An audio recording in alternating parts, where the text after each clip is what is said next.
I feel like there are not enough Christians that know enough about what they're living. You dig what I'm saying? And if it's the most important thing in your life, then you should know the ins and outs of it, dates, all right, everything. Hold on. Am I correct? No, well, I get you. I get you. But that extends past religion. We have people who claim all types of ways of life and they don't know everything about it. Straight up. We got people who come in here claiming to be hip hop heads and can't tell you who the Violators were, can't tell you who a hip hop head, Cool G Rap was. Hip hop head, and how you base your Niggas be existence. Niggas be Muslim eating pork. Cenat was just it's a fact. Right. Cenat was just on the phone with John Monopoly. John Monopoly said, "Oh, I know all about the Bronx. I'm actually a violator." He was like, "I don't know who that is." The Violators? The Violators. I don't know who that is, gang. I was born in 19... Whoa, hold on a minute. You claim this thing, though. How do you not know this? This is your whole thing. That's like me and a guitarist and not knowing who Eric Clapton is. I want to say, yo, shout out to Keyz. Keyz, I don't knock you, but this young nigga thing, like, it needs to stop, bro. Because in a couple of years, you're not gonna be a young nigga no more. You know what I mean? And if the culture is to not respect the people that came before you, then expect that in the future.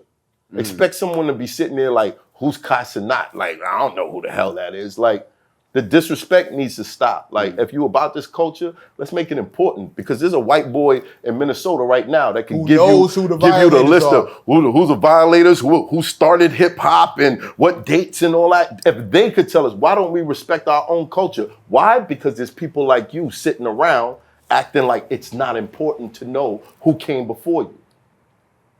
Like, let's stop that revolving door of, let me make the people before me unimportant so I can feel important. Let's stop that. Literally just said that in Mechanism Monday. Literally just said that exact same thing. You can't throw stones and hide your hands behind your age. You're either gonna be if you start children are meant to be seen and not heard and stay out of grown folks' Look, when you hit 27, plug yourself. Cause it's over. Cause you ain't young no more. You ain't young no more. Plug yourself. We here at My Expert Opinion do not advocate deleting yourself in any way, shape, or but I'm just saying, like, that needs to stop. But Matt, as much as I rock with you, I rock with how you come in. But see that same type of energy that you got for like a Keyz, man, won't you have that energy for these dudes that's in their 40s and 50s in hip hop that's still acting like the way they was when they was 22? Because like you said, you're gonna get older. Right. But what my problem with our culture is not the Keyz, because when we was 20, what you was doing when you was 22? Oh yeah, I was bugging. You was bugging. You was wilding, right? You was bugging when you was 22? It was all hip hop. Straight up. That's right. You was bugging when you was, I know you was damn right. Ain't no telling what you was I might be on camera wilding. Right. I might be on camera wilding at 22. Bro, you know that being said, my issue is with double that 22 and turn it into 44. Turn it into 48 years old. You gotta make it there. Turn it into that, and now you still got people in our culture that are supposed to have that same that type of energy that you got to where it's like, yo, I'm mature now. I know better, so I do better. It says that in the Bible. You know what I mean? Right. When you mature and you grow older, you put away all childish things. My issue with this culture is we got too many of the OGs that's really DGs. That's disappointing grown-ups. You heard me? Right. Because they grown in age, but they're not grown in maturity. All right, let's get to it. Who you talking about? Man, I'm talking about 95% of the OGs in hip hop right now. That's 35 and up. If you're 95? Listen, 95 is crazy. Listen, all right, 95 is crazy. Y'all want to bring it down to 90? That's cool. That's cool. Damn. We'll do that. Who is that? If you're 35 and up and you're still glorifying murder in your music and glorifying all the dope that you sold, you're a disappointment. You're a disappointment. And you're problematic to the culture at this point. To who? The culture. The people listening to you, looking up to you.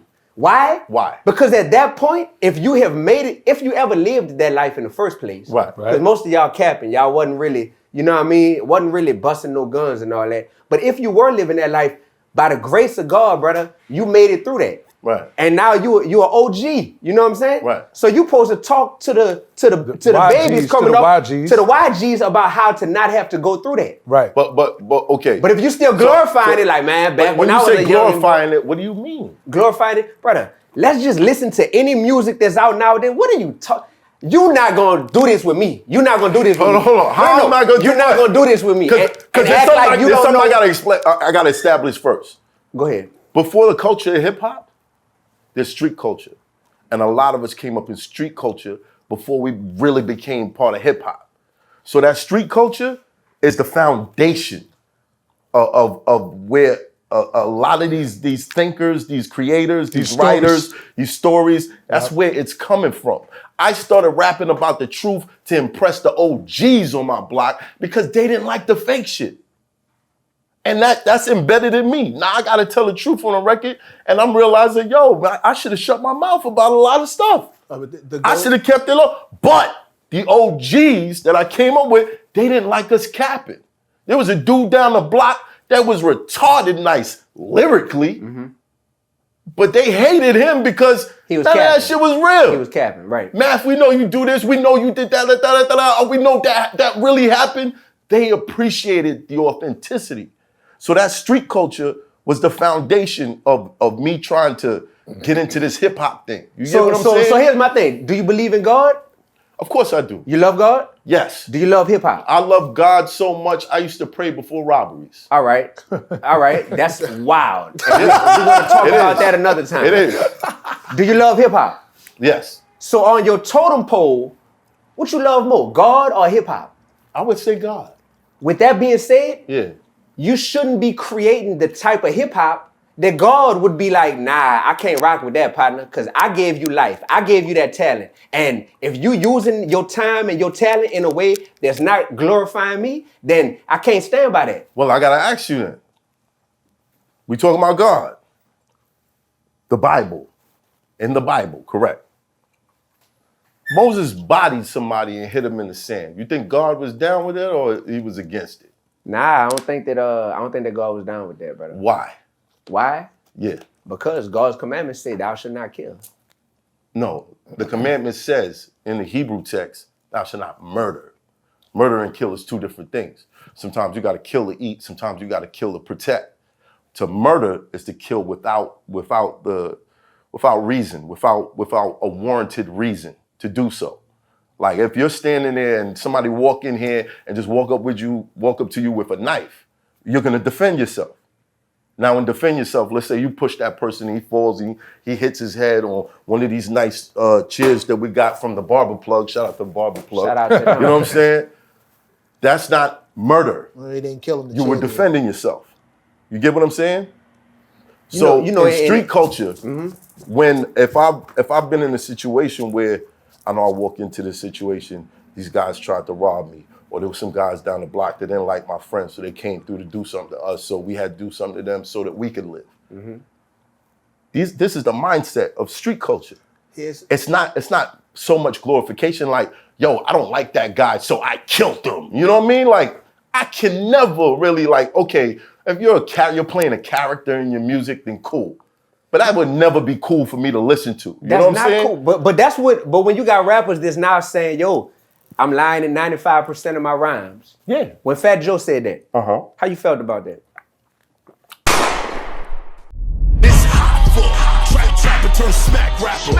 Only smack rapper that you know is smack rapper.